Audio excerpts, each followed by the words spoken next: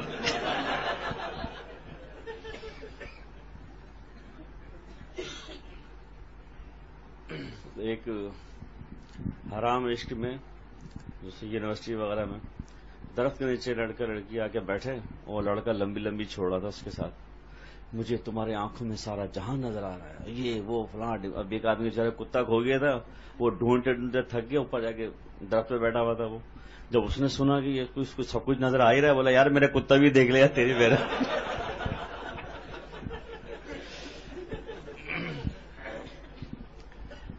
ایک دوست جو ہے وہ اپنے دوست سے ملنے کے لیے گیا, مٹھائی کی دکان اس نے بنائی. کہا یار مٹھائی کی دکان تو بڑی زبردست بنائی تو نے یار. بولا یار بس اللہ کی دیر ہے. بولا یار یہ تو روزانہ مٹھائی کھاتا ہوا. بولا یار یہی تو بڑا مسئلہ ہے, میرے ابا کیلکولیشن کے ایسے ماہر ہیں, ایک ایک چیز گن کے جاتے ہیں. بولا پھر تو کیا کرتا ہے؟ بولا میں صرف چوز کے رکھ دیتا ہوں.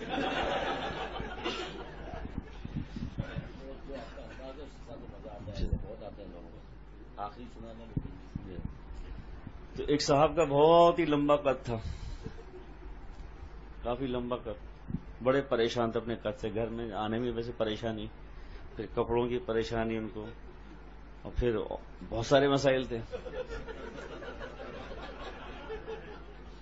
تو اس میں بڑا پریشان تھا. کسی نے مشورہ دیا بھائی کہ وہ بنجار میں بیٹھی ہوئی ہے, حیدرآباد دارالعلوم کون سی وہ ہے, پھلیلی پہ جاؤ, وہاں پہ بنجار میں بیٹھی ہوئی ہے, اس کو جا کے کہو کہ مجھ سے شادی کرے گی. اگر وہ کہ نہیں تو تیرا 1 فٹ قد جو ہے وہ کم ہو جائے گا. اچھا ہاں بالکل. اب 9 فٹ اس کا قد, بڑا پریشان تھا. وہ ڈھونڈا دیکھا بنجار میں بیٹھی ہوئی تھی. وہاں جا کے بولا کہ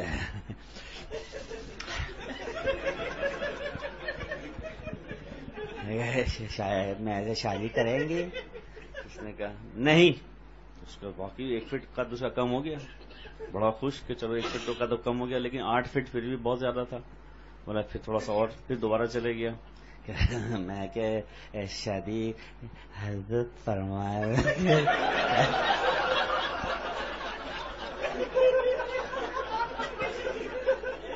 اس نے کہا کہ نہیں. پھر اس کا قد پھر اور کم ہو گیا 1 فٹ. ابھی بھی 7 فٹ. بڑا پریشان تھا کہ یہ بھائی 7 فٹ بہت زیادہ ہے, اسٹینڈرڈ جو ہائٹ ہے آدمی کو 6 فٹ ہونی چاہیے, یہ صحیح رہتا بالکل. تو پھر دوبارہ لالچ میں چلے گئے. پھر جا کے کہہ لیں گے نہیں کہہ رہا حضرت فرمائے شادی کرے گی. اس نے تو غصہ آ گیا. اس نے کہا نہیں نہیں نہیں.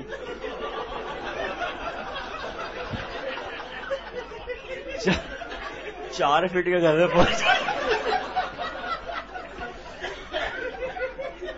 بیگم نے کہا اوے مننے کدھر آئی, چل باہر نکل.